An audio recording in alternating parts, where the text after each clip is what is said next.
is Weekend with the Masters at the Chopra Center, and show you a bit of it for about 10-15 minutes. It's going to be a lot of fun. Okay, let's but let her get you a seat in the back. Let's go.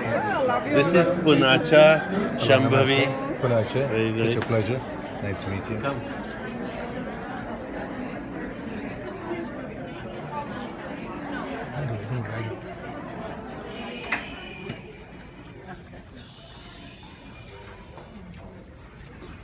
The mantra of silence.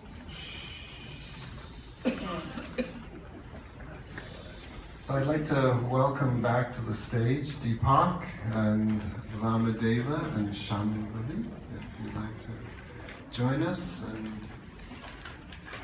there will be time for questions during this session too, and we'll put the microphones in the aisle, so when we open it for questions, if you could please use the microphones, then it gets on the recording and everyone can hear it. So please welcome back our three esteemed yogis. Thank you.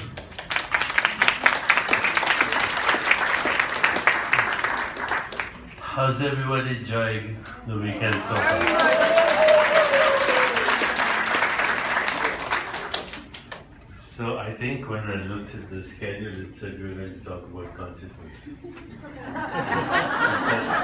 that what we're talking about? We will talk about. Okay, so let's start. First of all, you know, we have one of the most esteemed scholars and teachers in the world, which is Swami Vamadeva. He got one of the highest awards from the Indian government this last year for actually promoting Vedanta throughout the world. And we have Shambhavi, of course, is very articulate as far as invoking the great energies of the cosmos are concerned.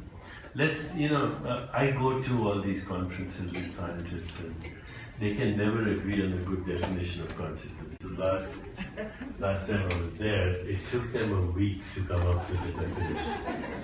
And this is what they came up with, which I'm sure you will probably not be happy with. But the way they described consciousness was first person experience. That's what they signed off on, which is not bad. But I think we can go deeper than that. I would say consciousness is the source of all experience. I'd let you start. Well, I think the first thing is we need to discriminate between brain, mind, and consciousness. Good. In science today, they tend to be all the same thing. Mind is a function of the brain, and consciousness is a function of the mind. The mind, according to scientists, is what the brain does, and the brain, according to some scientists, is what the mind does, but they can never agree. Yeah. So in the Vedic thought, these are three separate but related things. And we also need to discriminate between consciousness, which is something universal like space, and mind, which is embodied or individualized consciousness. So this idea of as embodied consciousness is mind. And mind also has its biological and psychological imperatives. Consciousness is non-local, transcendent, is free of those things. Unconditioned awareness. And the thing about scientists is they're beginning to recognize some universal potential for consciousness, but they're not explaining how that relates to the mind or individualized consciousness. These are obviously very different things. So I think everyone here has probably heard of the hard problem of consciousness.